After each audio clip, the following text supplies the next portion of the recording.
PTI में जो एक यूथ फिनोमेना था, उस वजह से हम देख रहे थे 2010-11 जब बहुत सारे शायद हम में से भी लोग ट्विटर ना इस्तेमाल करते हो, फेसबुक ना इस्तेमाल करते हो, खैर फेसबुक तो थोड़ा पहले आ गया था, उस वक्त भी आपको वहां पे पीटीआई की बहुत प्रेजेंस नजर आती थी। बहुत सारे इंडिविजुअल्स थे जो बाहर बैठ के थे, वो करते थे। ये बात भी दुरुस्त है कि पार्टी के भी अपने उस वक्त मीडिया सेल बनना शुरू हो गए थे, कुछ ऐसे लोग थे जो बहुत ज्यादा इसमें फाल थे, इसलिए मकबूलियत का इससे ताल्लुक नहीं है। दूसरा जो डेट अगर आप देखें, जो डॉक्यूमेंट्स हमारे सामने आए हैं, वो कहते हैं कि 2018 में ये इनिशिएट किया खैबर पख्तूनख्वा हुकूमत ने, और जो 2 साल का डेटा दिया हुआ है कि 87 करोड़ इस्तेमाल हुए, ये 2 साल में हुए, 2021-22 और 2022-23 में।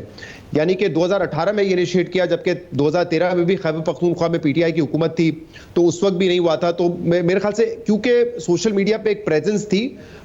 इमरान खान को पता था ये हमारी स्ट्रेंथ है, इसीलिए मुझे लगता है कि इस्तेमाल किया गया सरकारी पैसा बाद में जाके 2020-21 में, ताकि जो फेक प्रोपेगेंडा है, फेक न्यूज़ है, अपनी पार्टी के प्रोजेक्शन है, दूसरों को मलाइन करना, इसके लिए इस्तेमाल किया जाए। स्ट्रेंथ उनकी थी ऑलरेडी सोशल मीडिया, लेकिन फिर उन्होंने जो पैसा इस्तेमाल किया वो इस काम के लिए किया। जैसे इसमें एनेक्चर बी में आप देखेंगे तो काफी सारी मिसालें भी दी हुई हैं कि जो लोग इनके पेरोल पे थे, जो पैसा ले रहे थे, उन्होंने किस किस्म की ट्वीट्स की। कोई एंटी स्टेट ट्वीट कर रहा था, कोई जो है पोस्ट वहां पे कर रहा था, तो वो अपने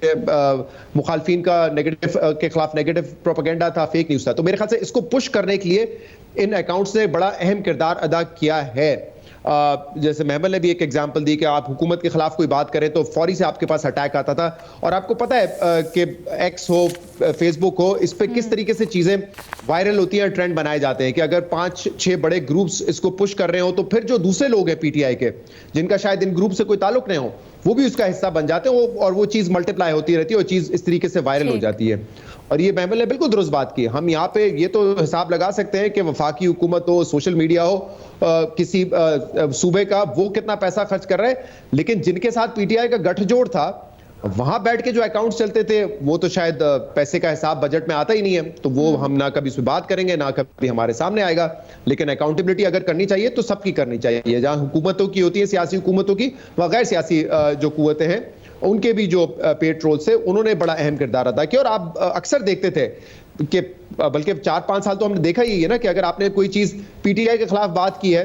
तो आपको 2 मुख्तलिफ सेक्ट से अटैक किया जाता था। मतलब ये चीजें तो बड़ी ऑब्वियस सी थी उस वक्त। तो ये मेरे ख्याल से मकबूलियत नहीं, लेकिन ये जो फेक प्रोपेगेंडा है, इसको फैलाने में अकाउंट से बड़ा जब सेम पेज पे थे तो सेम ट्वीट्स भी होती थी, तो सेम ट्वीट्स। लेकिन एक और देखें, हमें सिर्फ ये सोशल मीडिया नहीं है, हमारे यहाँ जो सरकारी टीवी है, जिसमें अरबों रुपए के अखराजात होते हैं, वो क्या कर रहा होता है? वो जो पार्टी हुकूमत में होती है उसका प्रोपेगेंडा प्रमोट करता है, जो उनके मुखालफिन होते हैं उनको खिलाफ प्रोपेगेंडा कर रहा होता है। इसकी मैंने तो कभी कोई बैलेंस नहीं देखा हमारे पीटीवी चैनल पे या उसके जितने भी चैनल्स हैं, न्यूज चैनल्स, वहां पे क्या होता है, तो वो भी इसीलिए इस्तेमाल होते हैं, उस पर भी हमें सवाल उठाना चाहिए। फिर ज्यादातर पॉलिटिकल पार्टीज जब हुकूमत में आती है तो वो जो एडवर्टाइजिंग करती है, डेवलपमेंट अपनी स्कीम्स दिखाने के लिए, उसमें भी आपको बाज़ मर्तबा ये नजर आएगा कि वो अपनी पार्टी प्रोजेक्शंस कर रही है, जिस पर अक्सर सुप्रीम कोर्ट जो है सवाल उठाती रही है कि आप तस्वीर नहीं लगा सकते, और बहुत सारे इश्तिहारात में आप क्या क्या अहकाम देते रहे, उसकी भी खिलाफ वर्जी होती रही है। तो वहां पे भी ये होता रहा है कि पॉलिटिकल पार्टीज